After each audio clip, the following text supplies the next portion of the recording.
এটা যে শেষ জামানের হাদিসে আছে আপনাকে বললে আপনি বিশ্বাস করবেন? আখিরুজ জামান কিয়ামতের আলামতের যতগুলো হাদিস আছে এর মধ্যে একটা এরকম হাদিস আমি পড়েছি যে শেষ জামানায় মেয়েদেরকে ধরা হবে, ওদের পেট কেটে ফেলা হবে। আর কোন নিদর্শনের জন্য অপেক্ষা করছেন? শেষ জামানায় মেয়েদেরকে ধরা হবে। মেয়ে রাজি না থাকলেও বোঝানো হবে সিজার না করলে বাচ্চা বাঁচবে না। মেয়ে রাজি না থাকলেও, পরিবার রাজি না থাকলেও বোঝানো হবে বিজনেস যে সিজার না করলে আপনার মেয়েকে বাঁচানো যাবে না, আপনার সন্তানকে বাঁচানো যাবে না, পরিস্থিতি খুবই খারাপ। এমনভাবে ব্রেইন ওয়াশ করা হবে, ভয়ে বাচ্চা, মা বলবে হ্যাঁ করেন, সিজার করেন, বাবা বলবে হ্যাঁ করেন, কোনো সমস্যা নেই, জানেন। এবং এর পিছনে লাখ টাকা, 2 লাখ টাকা, 5 লাখ টাকা নির্দ্বিধায় খরচ করা হবে। বিজনেস, টোটাল বিজনেস একটা। ক্রিটিক্যাল অবস্থা এক জিনিস, আর নর্মালি সবাই গণহারে সিজার করছে আরেক জিনিস। এটা টোটালি একটা ব্যবসা এবং পুরো মানব জাতিকে ধ্বংস করার প্ল্যান। এটা জুলুম, মেয়েদের উপর একটা জুলুম। শেষ জামানে হাদিস এসেছে যে আখিরুজ জামানে মেয়েদেরকে ধরা হবে, মানে মেয়েরা ধরা দিবে না, ধরা হবে, পেট কেটে ফেলা হবে, এর ভিতরে যা আছে ওকে বের করে ফেলা হবে। স্পষ্ট টাটকা হাদিস। কেউ দলিল চাইলে আমাকে নক করেন, আমি দিব দলিল ইনশাআল্লাহ। কোন সময়ের জন্য অপেক্ষা করছেন? এই সিজারিয়ানস, এই ট্রেডিশনটা আজকে থেকে 50 বছর আগে ছিল। আপনার দাদিরা কি এইভাবে সন্তান জন্ম দিয়েছে? তাদের 11টা বাচ্চা হইতো, 12টা 15টা বাচ্চা হইতো, আর আমার 1-2টাতেই সিজার লাগে। গরু ছাগলের বাচ্চা হয়, আমাদের বাচ্চা হইতে পারে না? সুবহানাল্লাহ, সুবহানাল্লাহ। ইভেন আমার ক্ষেত্রে এমন হয়েছিল। 12 ঘন্টার মধ্যে না করলে আপনার ওয়াইফকে বাঁচানো যাবে না। বললাম ওয়াইফ বাঁচবে, নর্মালি হবে, নর্মালি করবে। আমি যাই না মাঝে দাঁড়ানো, আলটিমেটাম সময় দিচ্ছে যে সময়ের আগে হবে না, সময় এটা পার হয়ে গেলে সিরিয়াস অবস্থা, মারা যেতে পারে, মরবে না, এভাবেই হবে, করান। এভাবেই হয়েছে, কি সমস্যা? মানুষকে ভয় দেখানো হয় এখানে। আমি এই কথাটা এই জন্য বললাম যে যারা পুরুষ আছেন আপনারা এবং যারা সন্তানের বাবা হচ্ছেন, আপনারা আপনাদের স্ত্রীদের জীবনটাকে এভাবে ধ্বংসের মুখে ঠেলে দিন না, ওদের উপর এত জুলুম করেন না। আল্লাহ পাক প্রাকৃতিক নিয়ম দিয়েছেন, এভাবেই বাচ্চা হবে ইনশাআল্লাহ। ক্রিটিক্যাল অবস্থা এক জিনিস, একটা ক্রিটিক্যাল সিচুয়েশন হয়েছে তখন আপনি করতে পারেন, সেটা আলাদা বিষয়। নর্মালি এমন একটা ট্রেডিশন বানাচ্ছেন কেন? ঘরে ঘরে সিজার, কি দরকার আছে? আশ্চর্য একটা ব্যাপার, আশ্চর্য। এরপরে দেখবেন আরো 2 বছর তাকে এই বোঝা বয়ে বেড়াতে হয়। যাই হোক, হাদিসের মধ্যে আসেন, দাসী মনিবকে জন্ম দিবে, মানে দাসীর মতো আচরণ করা হবে পিতামাতার সাথে। এটা এখনকার সাইন। আপনি এই বিশ্বের দিকে তাকান, দেখেন কি হচ্ছে। আরেকটা ব্যাখ্যা কি হতে পারে? এটা আমি এখন করতে পারবো। এই ব্যাখ্যা আজকে থেকে 500 বছর আগে করা সম্ভব ছিল না। সত্যি সত্যি দাসী মনিবকে জন্ম দিবে। কিভাবে? মনে করেন একটা রাষ্ট্রের নাম সিঙ্গাপুর। কি নাম? আচ্ছা, ওইখানকার মেয়েরা খুবই আধুনিক, ফেমিনিস্ট মানে হচ্ছে নারীবাদী, নারী পুরুষের কোনো ভেদাভেদ নাই, কাঁধে কাঁধ মিলিয়ে সব করবো, ওকে ফাইন। এখন তারা তাদের কেরিয়ারের পিছনে ছোটে, সকালবেলা উঠেই জব এবং চাকরি, কেরিয়ার ইত্যাদি ইত্যাদি। বিয়ে শাদী করেছে, ফর্মালিটিস করতে হয়। কেউ আবার ওই লিভ টুগেদার থাকে, কেউ মেয়েকে বিয়ে করে ইত্যাদি ইত্যাদি, কেউ ছেলেকে বিয়ে করে, এমনও চলছে এখন আর কি। তো কেউ আবার ভুল করে বিয়ে করে ফেলেছে, এখন সন্তান হয়ে গেছে, একটা সন্তানকে তো মানুষ করার সুযোগ নাই, সন্তানকে ডে কেয়ার সেন্টারে দিয়ে এসেছে। আবার কারো সন্তান নেয়ার মতো সময়ই নাই, কেরিয়ার নিয়ে ব্যস্ত। কথা বুঝতে পারছেন? সন্তান 7 মাস 9 মাস পেটে ধারণ করব, আবার এই সিজার বা নর্মাল ডেলিভারি, আরো 2 বছর কষ্ট ইত্যাদি ইত্যাদি। দরকার কি সন্তান নেওয়া? কি করা যায়? দরিদ্র দেশগুলো থেকে মেয়েকে হায়ার করা। যেমন দরিদ্র দেশ মনে করেন যে আমাদের ধরেন মালদ্বীপ বা আমাদের শ্রীলঙ্কা বা আমাদের আফগানিস্তান বা আমাদের অন্যান্য যেগুলো দরিদ্র কান্ট্রি আর কি, ইন্দোনেশিয়া থেকে বেশি নেওয়া হয়, যেগুলোর মাথা পিছু অনেক কম। আচ্ছা, একটা দরিদ্র দেশের মেয়েকে নিয়ে এসে একজন পুরুষ স্পার্ম মানে শুক্রাণু, তার যে শুক্রাণুটা আছে, এই শুক্রাণুটা বিশেষ পদ্ধতিতে ওই মেয়ের ওই ডিম্বাণুর সাথে মিলিত করে ইনজেক্ট করা হয়। আমি কি বোঝাতে পারছি? একটু বোঝার চেষ্টা করেন। শুক্রাণুটাকে নিয়ে মেডিকেল সায়েন্সের এখন অনেক পদ্ধতি আছে, এর মধ্য দিয়ে শুক্রাণু ডিম্বাণুকে একসাথে একত্রিত করে গর্ভের মধ্যে রেখে দেওয়া হয়। এবার এখানে বাচ্চা কনসেপ্ট করে, আস্তে আস্তে আস্তে বাচ্চা বড় হচ্ছে। কার পেটে বাচ্চা বড় হচ্ছে? ওই গরিব মেয়েটা। আর শুক্রাণু কার? ওই বড় লোকের। কথা বুঝতে পারছেন কি? যার স্বামী আর স্ত্রী দুজনে ব্যস্ত, সন্তান নেওয়ার ফুরসত নাই, স্ত্রীর সন্তান নেওয়ার ফুরসত নাই, স্ত্রী ব্যস্ত ক্যারিয়ারের পেছনে, ফ্যামিনিস্ট। এবার 9 মাস এই মেয়েটাকে খুব ভালো মতো খাওয়ানো হবে, ভালো খাওয়ানো হবে, ফ্রেশ পানি খাওয়ানো হবে, ফ্রেশ খাবার, একদম তরতাজা একটা বাচ্চা চাই। 9 মাস পরে এই মেয়ে বাচ্চা খালাস করলো, সিজার হলো বা নর্মাল ডেলিভারি হলো। এই যে বাচ্চাটাকে জন্ম দিল এই মেয়েটা, গরিব মেয়েটা, এবার এই মেয়েটাকে কিছু ডলার দেয়া হলো। তুমি 9 মাস গর্ভধারণ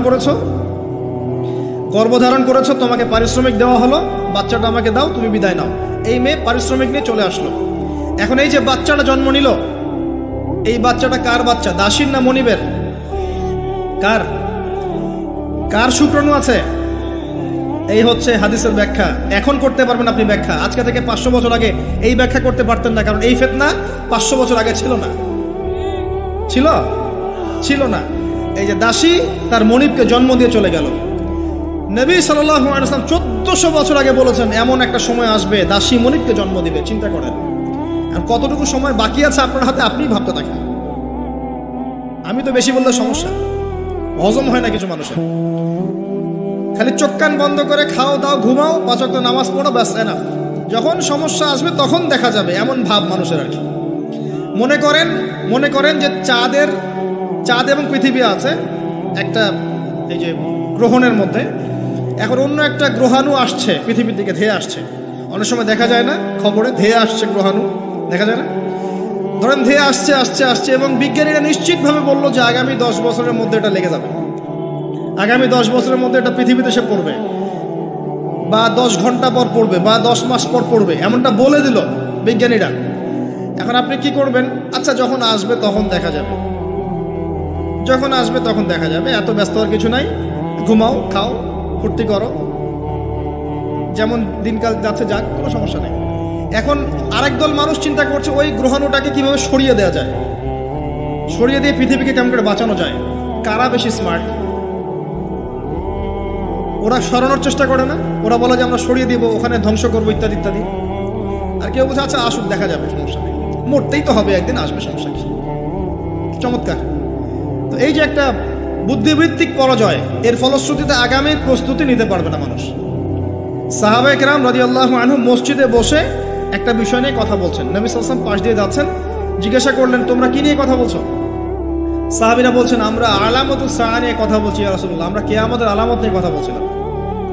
সাহাবীরা কথা বলছেন কিয়ামতের আলামত নিয়ে, তাদের কোনো দরকার আছে কথা বলার?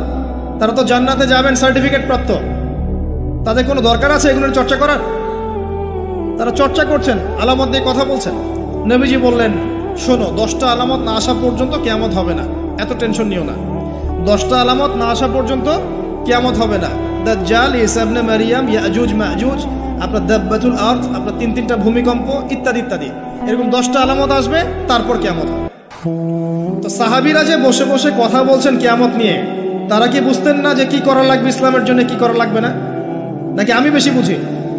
তারা কি জন্য কথা বলছিলেন? কারণ তারা আগামীর প্রস্তুতি যাতে গ্রহণ করতে পারে। কেউ যদি মৃত্যুর আলোচনা করে, পরকালের আলোচনা করে, শেষ জামানের কথাবার্তা বলে, আলোচনা করে, এটা কি এই কারণে যে মানুষ হতাশ হয়ে বসে থাকবে? নাকি এই কারণে বরং তারা আরো উজ্জীবিত হোক এবং সময়টাকে কাজে লাগাক, আগামীর দিনগুলোকে ইবাদত করে কাটিয়ে দেখ? কোনটা উদ্দেশ্য কোনটা?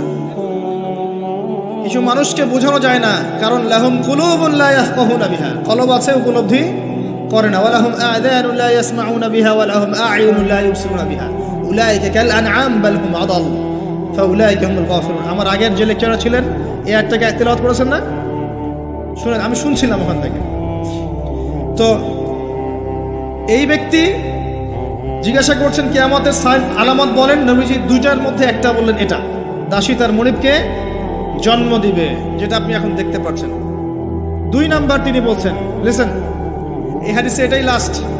2 নাম্বার তিনি বলছেন ওয়ান তারাল হুফাতাল উরাতাল আলাতা রিয়া আশ-শাই ইয়াতাতাওয়ালুনা ফিল বুনিয়ান। যখন তুমি দেখবে যে সমাজের সবচেয়ে দরিদ্র শ্রেণীর মানুষ, যাদের পায়ে স্যান্ডেল ছিল না এবং গায়ে কোনো জামা ছিল না, পায়ে স্যান্ডেল ছিল না, কত দরিদ্র চিন্তা করেন, গায়ে জামা ছিল না, কত দরিদ্র চিন্তা করেন, এরা ইয়াতাতাওয়ালুনা ফিল বুনিয়ান, উঁচু উঁচু অট্টালিকা নির্মাণের প্রতিযোগিতা করবে, কম্পিটিশন। নির্মাণ করবে এটা বলা হয়নি, কম্পিটিশন করবে, তোমার 10 তো আমার 15, তোমার 15 আমার 20, তোমার 100 আমার 200, কম্পিটিশন করবে। আজকে থেকে 200 বছর আগে পৃথিবীর দিকে তাকান, পৃথিবীর এই প্রত্যেকটা শহর, বড় বড় নগরগুলোতে এত উঁচু উঁচু কনস্ট্রাকটিভ বিল্ডিং ছিল, এই প্রতিযোগিতা ছিল। সুবহানাল্লাহ। আর কোন সাইনের জন্য অপেক্ষা করছেন? এখন আপনাকে বলি, যে ব্যক্তির পায়ে স্যান্ডেল নাই, গায়ে জামা নাই, সে কিভাবে এটা করতে পারে? উত্তর দেন দেখুন, কিভাবে সম্ভব বলেন? কে বলছেন? এক ভাই বলছেন সুদ। এক্স্যাক্টলি রাইট অ্যান্সার, সুদ। আপনি যান, সুদি লোন নেন, বিল্ডিং তোলেন এবং সারা জীবনের ঘানি টানতে থাকেন, লোনের ঘানি টানতে থাকেন, প্রতিযোগিতা করতে থাকেন। সুদের মধ্য দিয়ে বড় লোকের কোনো ক্ষতি হয় না, বড় লোক আরো ধনী হতে থাকে, সুদের মধ্য দিয়ে দরিদ্র আরো দরিদ্র হতে থাকে। ব্যাংক ওই যাকে লোন দিয়েছে ওর রক্ত চুষবে, আর এ যে লোন নিয়ে বাড়ি করেছে এ ভাড়াটিয়ে রক্ত চুষবে, আর ভাড়াটিয়ে ভাড়া দেওয়ার জন্য দুর্নীতির আশ্রয় নিবে, অসৎ পথে যাবে, সমাজের কাঠামোটা কলাপস করে ফেলবে। একটা প্রবলেমের সাথে আর অনেক বিষয় জড়িত থাকে। 1 নাম্বার হচ্ছে রিবা, যার মধ্য দিয়ে এটা করা সম্ভব। আর 2 নাম্বার হচ্ছে কি? আত্মসাৎ, অন্যের সম্পদ অন্যায়ভাবে আত্মসাৎ করতে পারলে আপনি রাতারাতি এই পর্যায়ে যেতে পারবেন ইনশাল্লাহ। অন্য পদ্ধতি আছে? একজন মানুষ হালাল খেয়ে হালাল পথে থেকে খুব সহজ এরকম 10, 20, 50 তলা বিল্ডিং করা খুব সহজ? এত সহজ না, এত সহজ না। এই হাদিসের নবী সাল্লাল্লাহু আলাইহি ওয়াসাল্লাম এই 2টা আলামত বলেছেন। অন্যান্য হাদিসগুলো তিনি আরো অনেক কথা বলেছেন। ফর এক্সাম্পল, আমি কয়েকটা বলে শেষ করছি, বড় বড় কয়েকটা বলছি। ফর এক্সাম্পল, শিরক বেড়ে যাবে। কি বেড়ে যাবে? শিরক বেড়ে যাবে। ভণ্ড নবীদের আগমন ঘটবে, সময়গুলো সংক্ষিপ্ত হয়ে আসবে। একটা বছর একটা মাসের মতো চলে যাবে, একটা মাস একটা সপ্তাহের মতো চলে যাবে, একটা সপ্তাহ একটা দিনের মতো চলে যাবে। সময় কি দ্রুত যাচ্ছে না? আপনি কি বুঝতে পারছেন সময় দ্রুত যাচ্ছে?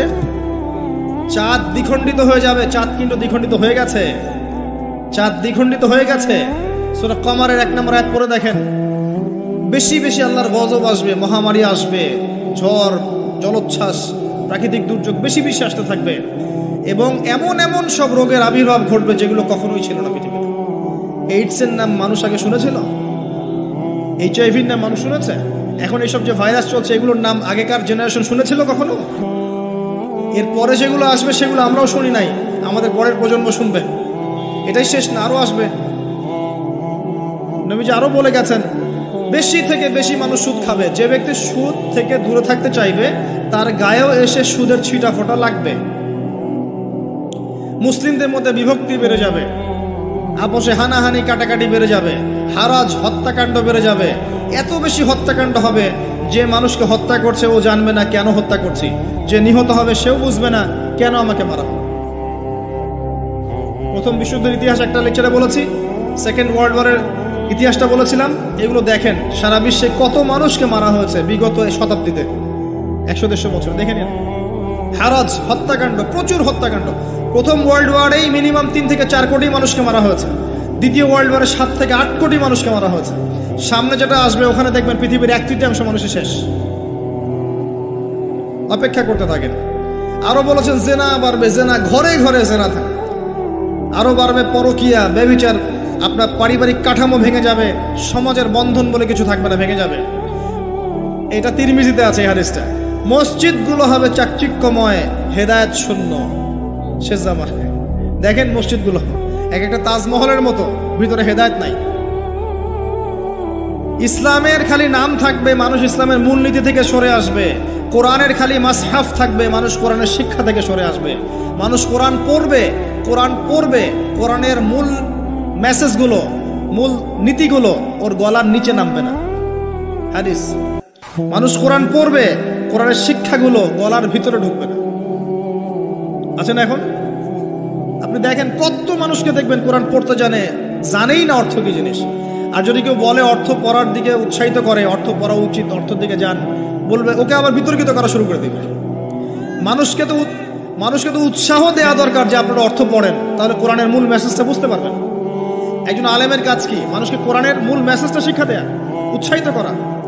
আপনি তেলাওয়াত করলে তো নেকি পাবেনই, অবশ্যই প্রত্যেক হরফে 10 নেকি পাবেন, কিন্তু তেলাওয়াত করলেই কি অর্থ বুঝতে পারবেন? অর্থ না বুঝলে কি ভিতরের কথাগুলো হজম করতে পারবেন, শিখতে পারবেন? এটা বোঝার জন্য কি লাগে ভাই? সামান্য কমন সেন্স যথেষ্ট। নবীজি বলেছেন জেনা বাড়বে এবং নারীদের সংখ্যা বাড়বে, মেয়েদের সংখ্যা বাড়বে, মেয়েদের সংখ্যা বাড়তে থাকবে। এমন একটা সময় আসবে প্রত্যেক একজন পুরুষের জন্য 40 জন মহিলার দায়িত্ব চলে আসবে। স্ত্রী না ভাই, এত খুশি হওয়ার দরকার নেই, স্ত্রী কথা বলা হয়নি। 40 জন মহিলার দায়িত্ব চলে আসবে। আপনার মা, বোন, খালা, ফুফু সব মিলে দেখবেন 40টা ফ্যামিলি আপনাকে টানতে হচ্ছে, আপনি একজন পুরুষ। আস্তে আস্তে এগুলো বাড়ছে না? বাড়ছে। মহিলারা পুরুষদের পোশাক পরবে আর পুরুষেরা মহিলার পোশাক পরবে, এটা বড় সাইন। আরেকটা সাইন আছে যে মহিলারা এমন পোশাক পরে রাস্তাঘাটে ঘুরবে যেই পোশাক পরেও তারা নগ্ন থাকবে। নিসাউন কাসিয়াতুন আরিয়াহ মুইলাতুন মামিলাত। আখিরুজ জামানে এক শ্রেণীর নারী বের হবে যারা পোশাক পরেও নগ্ন থাকবে, অন্যকে আকৃষ্ট করবে, অন্যর দিকে নিজেও আকৃষ্ট হবে। আপনাদের এখানে এই ট্রেডিশন নাই? বলতে থাকলে ভাই রাত শেষ হয়ে যাবে, আমি আলোচনা গুটিয়ে নেওয়ার চেষ্টা করছি। মূল কথা হচ্ছে ভাই যে আলামাতুস সাআ নিয়ে কথা বললে অনেক কথা বলা যায়। মূল বিষয়টা হচ্ছে আমাদের ইসলামের বেজ, ইসলামের পিলার। মূল বিষয় হচ্ছে ঈমান, মূল বিষয় হচ্ছে ইহসান এবং আগামীর বিশ্ব সম্পর্কে সচেতনতা। যখন আমি দেখছি যে একটার পর একটা আলামত আসতেই আছে এবং যেতেই আছে, এবং এই বিশ্ব যা দেখছে আগামী বিগত বিশ্বটা দেখে নাই, তখন আমাদের উচিত প্রথমত সতর্ক হওয়া। প্রথম কাজ কি করা উচিত? সতর্ক হওয়া উচিত। তারপর তওবা করা উচিত, খালেস তওবা করে ফিরে আসা উচিত। যারা নামাজ পড়ি না নামাজ ধরা উচিত, যারা নামাজ পড়ি জামাতে নামাজ পড়া উচিত। আমাদের উচিত হালাল রিজিক অন্বেষণ করা, আমাদের উচিত জ্ঞান অর্জন করা, পড়াশোনা করা, কোরআন হাদিস পড়াশোনা করা, গবেষণা করা, স্টাডি করা এবং সন্তানদেরকে এগুলো শেখানো। আমাদের উচিত মানব সেবায় কাজ করা, উচিত আদর্শ পরিবার গঠন করার চেষ্টা করা, যুব সমাজকে দিনের ভালো ভালো কথাগুলো বলা, ওদেরকে হারাম পথ থেকে ফিরিয়ে আনার চেষ্টা করা, মা বোনদেরকে পর্দা রাখার চেষ্টা করা, এবং আমাদের কাছে যতটুকু সামর্থ্য আছে আমাদের জানমাল, সময়, শ্রম, কথা, আমাদের কলম ইত্যাদি এগুলোকে দিয়ে দিন ইসলামের খেদমত করার চেষ্টা করা, যাতে আগামী দিনে যে বিশ্বটা আসবে ওই বিশ্বে আমাদের সন্তানরা ইসলাম নিয়ে বাঁচতে পারে। এটাই তো হওয়া উচিত। এর চেয়ে বেশি আমাদের কি করার আছে? আল্লাহ পাক আমাদের সবাইকে ইসলামের এই কাজগুলোকে করার তৌফিক দান করুন এবং আখিরুজ জামান সম্পর্কে সচেতন থাকার তৌফিক দান করুন। এবার এই ব্যক্তি চলে যাচ্ছেন, শেষ করি। কোন ব্যক্তি ভাই? সাদা ব্যক্তি, হ্যাঁ। এই ব্যক্তি চলে যাচ্ছেন আর উমর রাদিয়াল্লাহু আনহু পাশে বসে আছেন। তিনি বলছেন ফালাবিস্তু মালিয়ান, আমি চুপচাপ বসে থাকলাম। এই ব্যক্তি উঠে চলে গেল। সাহাবায়ে কেরাম বসে থাকলাম চুপচাপ, যেন গাধের মধ্যে পাখি বসে আছে। এবার নবী সাল্লাল্লাহু আলাইহি ওয়াসাল্লাম কিছুক্ষণ চুপচাপ বসে থাকলেন, মাথা নিচু করে। এবার তিনি বললেন, ইয়া উমর, হে উমর, আতাদরি মানি সাইল, তুমি কি জানো এই যে ব্যক্তি প্রশ্ন করতে এসেছিল, এই ব্যক্তি কে ছিল? ওমর, তুমি কি জানো? ওমর ইবনে খাত্তাব বলছেন, আল্লাহু ওয়া রাসূলুহু আলাম, আল্লাহ এবং তার রাসূল ভালো জানেন কে ছিল, আমি তো জানি না। তখন নবী সাল্লাল্লাহু আলাইহি ওয়াসাল্লাম বলছেন, ইন্নাহু জিবরিল, এই ব্যক্তি ছিল জিবরাইল আলাইহিস সালাম। সুবহানাল্লাহ। আতাকুম ইউআল্লিমুকুম দীনাকুম, তিনি এসেছিলেন তোমাদেরকে তোমাদের দ্বীন ইসলাম শেখাতে। কি জন্য এসেছিলেন? প্রশ্নোত্তরের মাধ্যমে তোমাদেরকে তোমাদের দ্বীন ইসলাম শেখাতে এসেছেন। জিবরাইল আলাইহিস সালাম মাটিতে এসেছেন মানুষের রূপ ধরে। পৃথিবীতে ইতিহাসে একবারই তিনি জনসমক্ষে এসেছেন, সবার সামনে মানুষের রূপ ধরে। অন্য সময় জনসমক্ষে আসেন নাই। নবী সাল্লাল্লাহু আলাইহি ওয়াসাল্লামের কাছে একা একা এসেছেন, কিন্তু সবার সামনে পাবলিকলি একবার এসেছেন। এই হাদিসটার নাম হাদিসে জিবরিল। মিশকাতে আছে, সহিহ মুসলিমের মধ্যেও আছে, 2 নম্বর এবং 9 নম্বর হাদিস, দেখে নিন। তোমাদেরকে তোমাদের দ্বীন শেখাতে এসেছেন। তাহলে দ্বীনের মধ্যে মূল বিষয়গুলো কি? 1 নম্বর ইসলামের পিলার কি কি, 2 নম্বর ঈমানের পিলারগুলো কি কি, 3 নম্বর ইহসান কি জিনিস, এবং 4 নম্বর শেষ জামানা সম্পর্কে সচেতনতা। এগুলো কি ইসলামের অংশ না? তোমাদেরকে তোমাদের দ্বীন শেখাতে এসেছেন। 4টা প্রশ্নকে আপনি যদি পার্সেন্টেজ করেন, এক একটা প্রশ্ন হচ্ছে 25% করে, তাই না? 100%-এর 25% করে। তার মানে শেষ জামানা সম্পর্কে সচেতন থাকাটা আপনার দ্বীনের মধ্যে 25%। আল্লাহ পাক আমাদেরকে সচেতন হওয়ার তৌফিক দান করুন। আমরা দোয়া করি আল্লাহ পাক আমাদের সবাইকে দিনের সঠিক জ্ঞান অর্জন করার তৌফিক দান করুন, ইসলামের মূল বিষয়গুলোকে মেনে চলার তৌফিক দান করুন, ইসলামের দাওয়াত মানুষের কাছে পৌঁছানোর তৌফিক দান করুন। আল্লাহ পাক আমাদেরকে পরিপূর্ণ মুমিন বানিয়ে দেখ, ইমানদার বানিয়ে দেখ। আল্লাহ পাক আমাদেরকে ইহসান দান করুন যেন আমরা প্রত্যেকটা মুহূর্তে সচেতন থাকতে পারি আল্লাহ আমাকে দেখছেন। আল্লাহ পাক শেষ জামানার এই ফিতনাময় পরিবেশে ঈমান আমল নিয়ে চলার জন্যে আমাদেরকে জ্ঞান, আমাদেরকে আমল, আদর্শ পরিবার, হালাল রিজিক এবং তাসকি আত্মশুদ্ধি আল্লাহ পাক আমাদেরকে দান করুন। আমিন। আকুলু কাওলি হাযা আস্তাগফিরুল্লাহ লি ওয়া লাকুম ওয়া লিসাইল মুসলিমিন। বারাকাল্লাহু লানা ওয়া লাকুম বিল আয়াতিল হাকীম ইন্নাহু তাআলা জাওয়াদুন কারীম বার গফুর রহিম।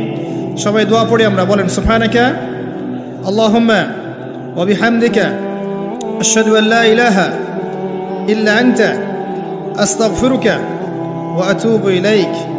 আসসালামু আলাইকুম ওয়া রাহমাতুল্লাহি ওয়া বারাকাতুহু। এটা যে শেষ জামানার হাদিসে আছে আপনাকে বললে আপনি বিশ্বাস করবেন? আখিরুজ জামান কিয়ামতের আলামতের যতগুলো হাদিস আছে এর মধ্যে একটা এরকম হাদিস আমি পড়েছি যে শেষ জামানায় মেয়েদেরকে ধরা হবে, ওদের পেট কেটে ফেলা হবে। আর কোন নিদর্শনের জন্য অপেক্ষা করছেন? শেষ জামানায় মেয়েদেরকে ধরা হবে, ধরা হবে। মেয়ে রাজি না থাকলেও বোঝানো হবে, সিজার না করলে বাচ্চা বাঁচবে না। মেয়ে রাজি না থাকলেও, পরিবার রাজি না থাকলেও বোঝানো হবে বিজনেস যে সিজার না করলে আপনার মেয়েকে বাঁচানো যাবে না, আপনার সন্তানকে বাঁচানো যাবে না, পরিস্থিতি খুবই খারাপ। এমনভাবে ব্রেইন ওয়াশ করা হবে, ভয়ে বাচ্চা, মা বলবে হ্যাঁ করেন, সিজার করেন, বাবা বলবে হ্যাঁ করেন, কোনো সমস্যা নেই, জানেন। এবং এর পিছনে লাখ টাকা, 2 লাখ টাকা, 5 লাখ টাকা নির্দ্বিধায় খরচ করা হবে। বিজনেস, টোটাল বিজনেস একটা। ক্রিটিক্যাল অবস্থা এক জিনিস, আর নর্মালি সবাই গণহারে সিজার করছে আরেক জিনিস। এটা টোটালি একটা ব্যবসা এবং পুরো মানব জাতিকে ধ্বংস করার প্ল্যান এটা। জুলুম, মেয়েদের উপর একটা জুলুম। শেষ জামানে হাদিস এসেছে যে আখিরুজ জামানে মেয়েদেরকে ধরা হবে, মানে মেয়েরা ধরা দিবে না, ধরা হবে, ধরা হবে, পেট কেটে ফেলা হবে, এর ভিতরে যা আছে ওকে বের করে ফেলা হবে। স্পষ্ট টাটকা হাদিস। কেউ দলিল চাইলে আমাকে নক করেন, আমি দিব দলিল ইনশাআল্লাহ। কোন সময়ের জন্য অপেক্ষা করছেন? এই সিজারিয়ান এই ট্রেডিশনটা আজকে থেকে 50 বছর আগে ছিল। আপনার দাদিরা কি এইভাবে সন্তান জন্ম দিয়েছে? তাদের 11টা বাচ্চা হইতো, 12টা 15টা বাচ্চা হইতো, আর আমার 1টা 2টাতেই সিজার লাগে। গরু ছাগলের বাচ্চা হয়, আমাদের বাচ্চা হইতে পারে না? সুবহানাল্লাহ, সুবহানাল্লাহ। ইভেন আমার ক্ষেত্রে এমন হয়েছিল। 12 ঘন্টার মধ্যে না করলে আপনার ওয়াইফকে বাঁচানো যাবে না। বললাম ওয়াইফ বাঁচবে, নর্মালি হবে, নর্মালি করবে। আমি যাই না মাঝে দাঁড়ানো, আলটিমেটাম সময় দিচ্ছে যে সময়ের আগে হবে না, সময় এটা পার হয়ে গেলে সিরিয়াস অবস্থা, মারা যেতে পারে, মরবে না, এভাবেই হবে, করান।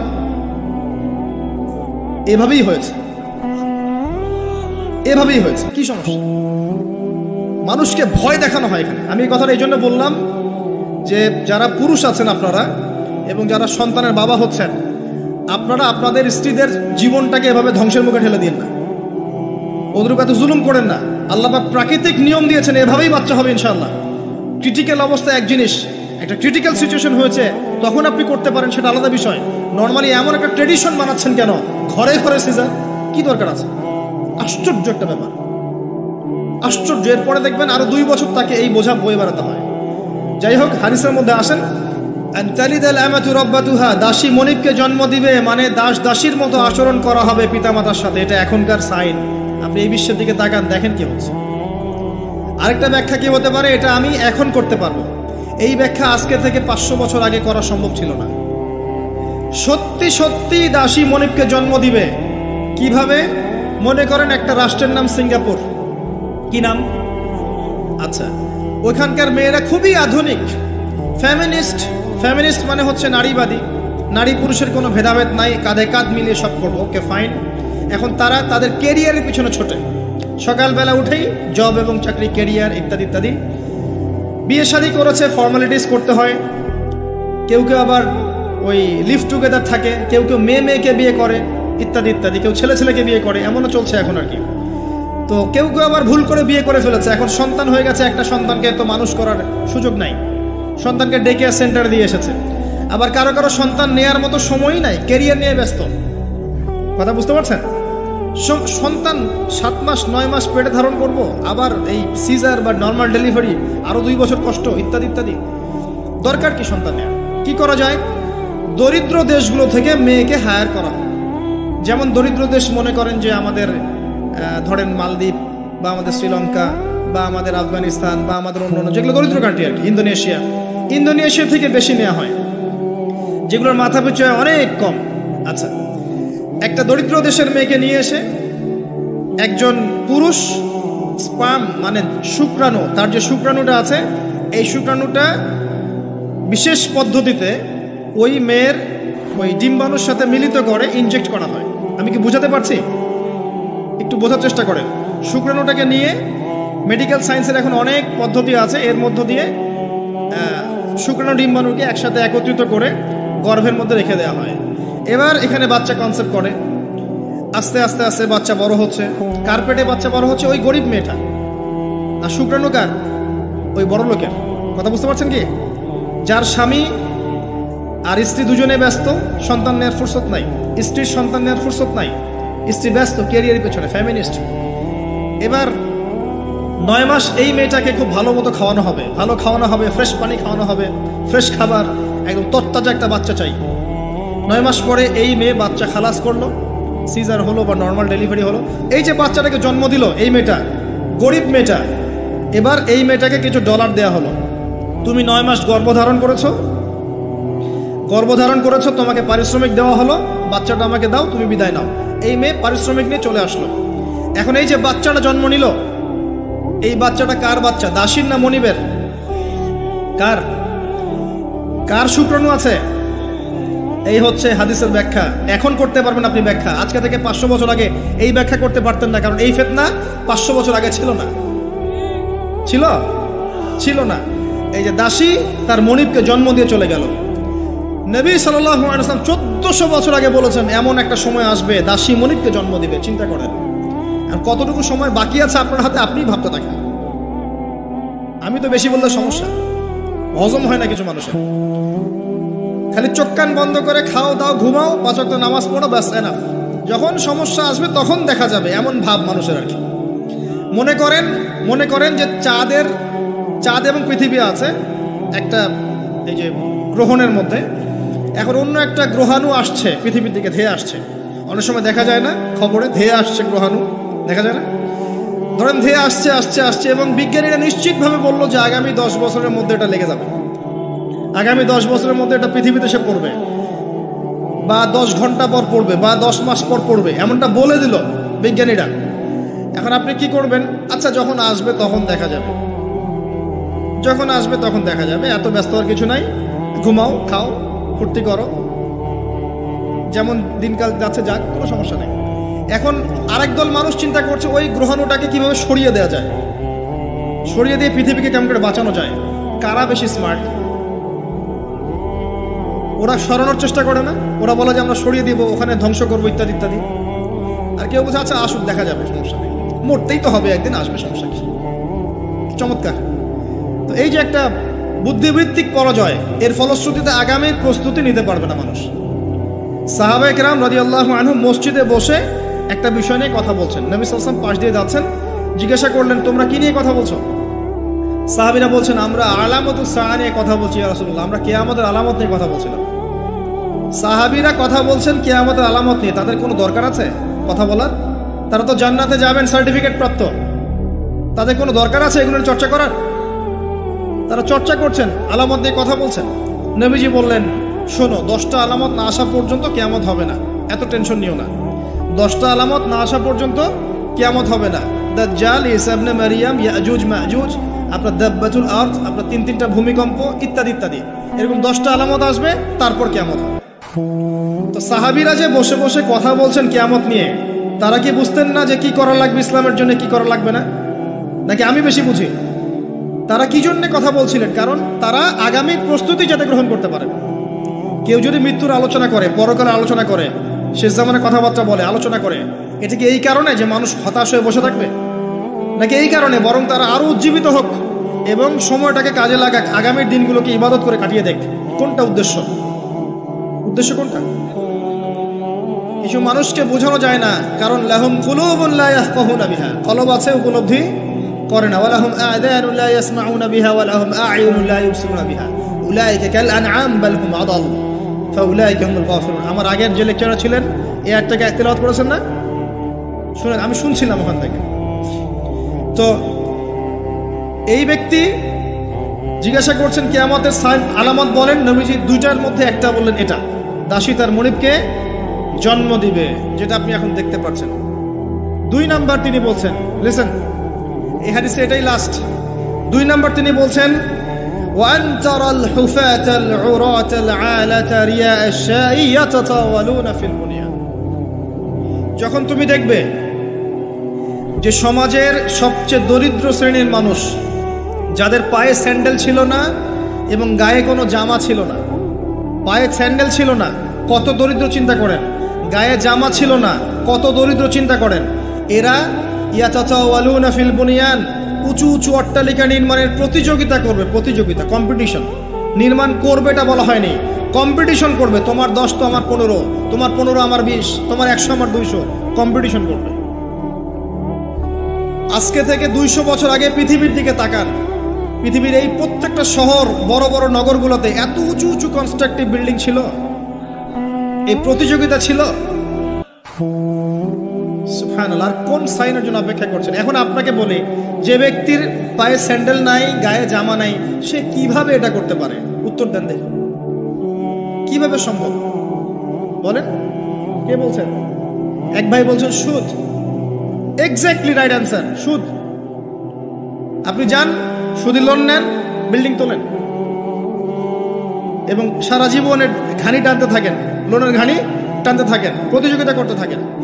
সুদের মধ্য দিয়ে বড় লোকের কোনো ক্ষতি হয় না, বড় লোক আরো ধনী হতে থাকে, সুদের মধ্য দিয়ে দরিদ্র আরো দরিদ্র হতে থাকে। ব্যাংক ওই যাকে লোন দিয়েছে ওর রক্ত চুষবে, আর এ যে লোন নিয়ে বাড়ি করেছে এ ভাড়াটিয়ে রক্ত চুষবে, আর ভাড়াটিয়ে ভাড়া দেওয়ার জন্য দুর্নীতির আশ্রয় নিবে, অসৎ পথে যাবে, সমাজের কাঠামোটা কলাপস করে ফেলবে। একটা প্রবলেমের সাথে আরো অনেক বিষয় জড়িত থাকে। 1 নাম্বার হচ্ছে রিবা, যার মধ্য দিয়ে এটা করা সম্ভব। আর 2 নাম্বার হচ্ছে কি? আত্মসাৎ। অন্যের সম্পদ অন্যায়ভাবে আত্মসাৎ করতে পারলে আপনি রাতারাতি এই পর্যায়ে যেতে পারবেন ইনশাল্লাহ। অন্য পদ্ধতি আছে? একজন মানুষ হালাল খেয়ে হালাল পথে থেকে খুব সহজ এরকম 10, 20, 50 তলা বিল্ডিং করা খুব সহজ? এত সহজ না, এত সহজ না। এই হাদিসে নবী সাল্লাল্লাহু আলাইহি ওয়াসাল্লাম এই 2টা আলামত বলেছেন। অন্যান্য হাদিসগুলো তিনি আরো অনেক কথা বলেছেন। ফর এক্সাম্পল, আমি কয়েকটা বলে শেষ করছি, বড় বড় কয়েকটা বলছি। ফর এক্সাম্পল, শিরিক বেড়ে যাবে। কি বেড়ে যাবে? শিরিক বেড়ে যাবে। ভণ্ড নবীদের আগমন ঘটবে, সময়গুলো সংক্ষিপ্ত হয়ে আসবে। একটা বছর একটা মাসের মতো চলে যাবে, একটা মাস একটা সপ্তাহের মতো চলে যাবে, একটা সপ্তাহ একটা দিনের মতো চলে যাবে। সময় কি দ্রুত যাচ্ছে না? আপনি কি বুঝতে পারছেন সময় দ্রুত যাচ্ছে? চাঁদ দ্বিখণ্ডিত হয়ে যাবে। চাঁদ কিন্তু দ্বিখণ্ডিত হয়ে গেছে, চাঁদ দ্বিখণ্ডিত হয়ে গেছে। সূরা কমারের 1 নম্বর আয়াত পড়ে দেখেন। বেশি বেশি আল্লাহর গজব আসবে, মহামারী আসবে, ঝড়, জলোচ্ছ্বাস, প্রাকৃতিক দুর্যোগ বেশি বেশি আসতে থাকবে এবং এমন এমন সব রোগের আবির্ভাব ঘটবে যেগুলো কখনোই ছিল না পৃথিবীতে। এইডসের নাম মানুষ আগে শুনেছিল? HIV-র নাম মানুষ শুনেছে? এখন এইসব যে ভাইরাস চলছে এগুলোর নাম আগেকার জেনারেশন শুনেছিল কখনো? এরপরে যেগুলো আসবে সেগুলো আমরাও শুনি নাই, আমাদের পরের প্রজন্ম শুনবে। এটাই শেষ না, আরো আসবে। নবীজি আরো বলে গেছেন, বেশি থেকে বেশি মানুষ সুদ খাবে। যে ব্যক্তি সুদ থেকে দূরে থাকতে চাইবে তার গায়েও এসে সুদের ছিটা ফোঁটা লাগবে। মুসলিমদের মধ্যে বিভক্তি বেড়ে যাবে, আপোষে হানাহানি কাটাকাটি বেড়ে যাবে, হারাজ হত্যাকাণ্ড বেড়ে যাবে। এত বেশি হত্যাকাণ্ড হবে যে মানুষকে হত্যা করছে ও জানবে না কেন হত্যা করছি, যে নিহত হবে সেও বুঝবে না কেন আমাকে মারা হবে। প্রথম বিশ্বযুদ্ধের ইতিহাস একটা লেকচারে বলেছি, সেকেন্ড ওয়ার্ল্ড ওয়ারের ইতিহাসটা বলেছিলাম। এগুলো দেখেন সারা বিশ্বে কত মানুষকে মারা হয়েছে বিগত শতাব্দীতে, 100-150 বছর দেখে নিন। হারাজ হত্যাকাণ্ড, প্রচুর হত্যাকাণ্ড। প্রথম ওয়ার্ল্ড ওয়ারেই মিনিমাম 3 থেকে 4 কোটি মানুষকে মারা হয়েছে। দ্বিতীয় ওয়ার্ল্ড ওয়ারে 7 থেকে 8 কোটি মানুষকে মারা হয়েছে। সামনে যেটা আসবে ওখানে দেখবেন পৃথিবীর 1/3 মানুষই শেষ। অপেক্ষা করতে থাকেন। আরো বলেছেন জেনা বাড়বে, জেনা ঘরে ঘরে জেনা থাকে। আরও বাড়বে পরকীয়া, ব্যভিচার, আপনার পারিবারিক কাঠামো ভেঙে যাবে, সমাজের বন্ধন বলে কিছু থাকবে না, ভেঙে যাবে। এটা তিরমিজিতে আছে এই হাদিসটা। মসজিদগুলো হবে চাকচিক্যময়, হেদায়েত শূন্য শেষ জামানায়। দেখেন মসজিদগুলো এক একটা তাজমহলের মতো, ভিতরে হেদায়েত নাই। ইসলামের খালি নাম থাকবে, মানুষ ইসলামের মূলনীতি থেকে সরে আসবে। কোরআনের খালি মাসহাফ থাকবে, মানুষ কোরআনের শিক্ষা থেকে সরে আসবে। মানুষ কোরআন পড়বে, কোরআনের মূল মেসেজগুলো, মূল নীতিগুলো ওর গলার নিচে নামবে না। হাদিস, মানুষ কোরআন পড়বে, কোরআনের শিক্ষাগুলো গলার ভিতরে ঢুকবে না। আছে না? এখন আপনি দেখেন কত মানুষকে দেখবেন কোরআন পড়তে জানেই না অর্থ কি জিনিস। আর যদি কেউ বলে অর্থ পড়ার দিকে উৎসাহিত করে, অর্থ পড়া উচিত, অর্থের দিকে যান, বলবে ওকে আবার বিতর্কিত করা শুরু করে দিবে। মানুষকে তো উৎসাহ দেওয়া দরকার যে আপনারা অর্থ পড়েন, তাহলে কোরআনের মূল মেসেজটা বুঝতে পারবেন। একজন আলেমের কাজ কি? মানুষকে কোরআনের মূল মেসেজটা শিক্ষা দেয়া, উৎসাহিত করা। আপনি তেলাওয়াত করলে তো নেকি পাবেনই, অবশ্যই প্রত্যেক হরফে 10 নেকি পাবেন, কিন্তু তেলাওয়াত করলেই কি অর্থ বুঝতে পারবেন? অর্থ না বুঝলে কি ভিতরের কথাগুলো হজম করতে পারবেন, শিখতে পারবেন? এটা বোঝার জন্য কি লাগে ভাই? সামান্য কমন সেন্স যথেষ্ট। নবীজি বলেছেন জেনা বাড়বে এবং নারীদের সংখ্যা বাড়বে, মেয়েদের সংখ্যা বাড়বে। মেয়েদের সংখ্যা বাড়তে থাকবে। এমন একটা সময় আসবে প্রত্যেক একজন পুরুষের জন্য 40 জন মহিলার দায়িত্ব চলে আসবে। স্ত্রী না ভাই, এত খুশি হওয়ার দরকার নাই। স্ত্রী কথা বলা হয়নি। 40 জন মহিলার দায়িত্ব চলে আসবে। আপনার মা, বোন, খালা, ফুফু সব মিলে দেখবেন 40টা ফ্যামিলি আপনাকে টানতে হচ্ছে, আপনি একজন পুরুষ।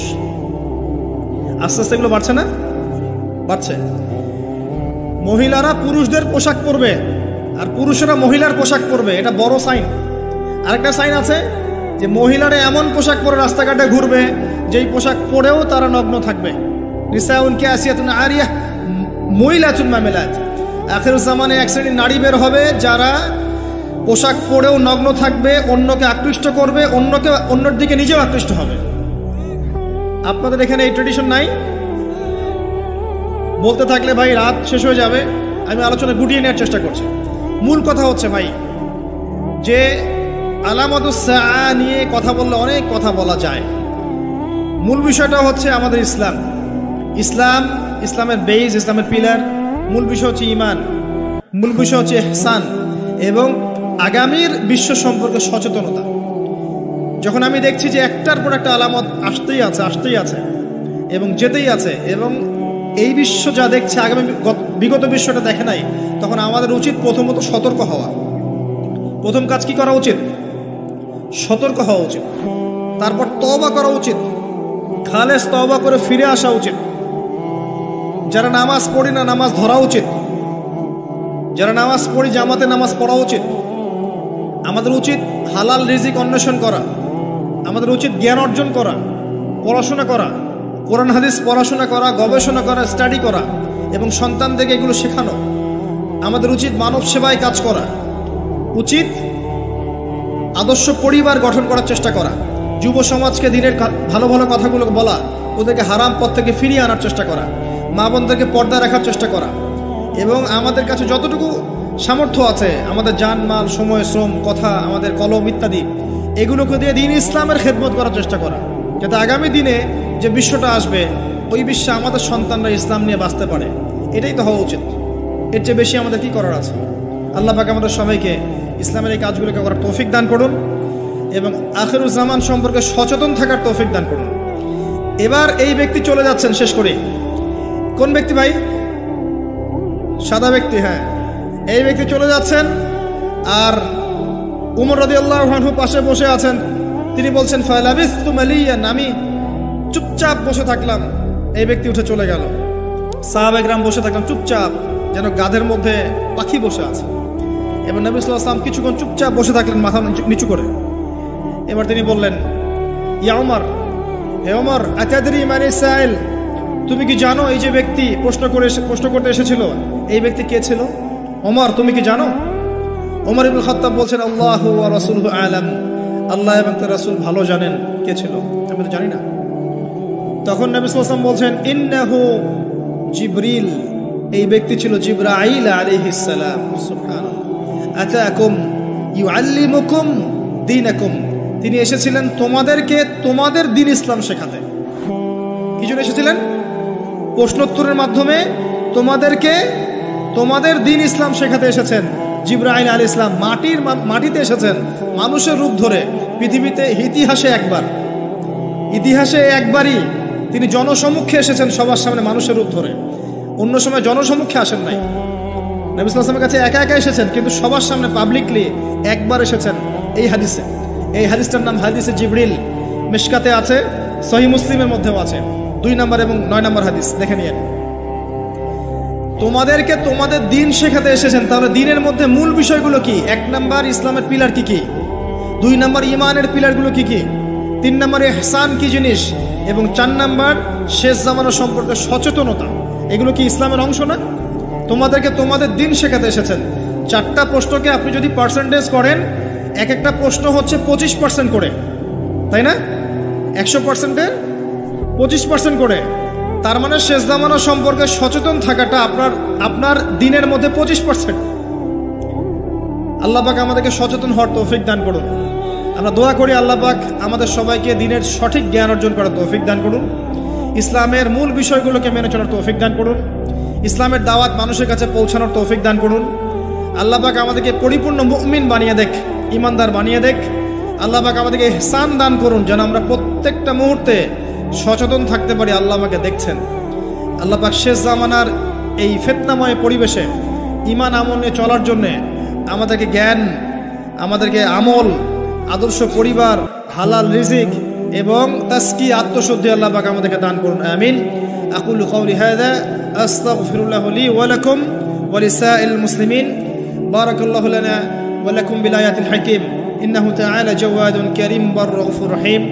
সবাই দোয়া পড়ি আমরা, বলেন সুবহানাকা আল্লাহুম্মা ওয়া বিহামদিকা আশহাদু আল লা ইলাহা ইল্লা আনতা আস্তাগফিরুকা ওয়া আতুবু ইলাইক। আসসালামু আলাইকুম ওয়া রাহমাতুল্লাহি ওয়া বারাকাতুহু।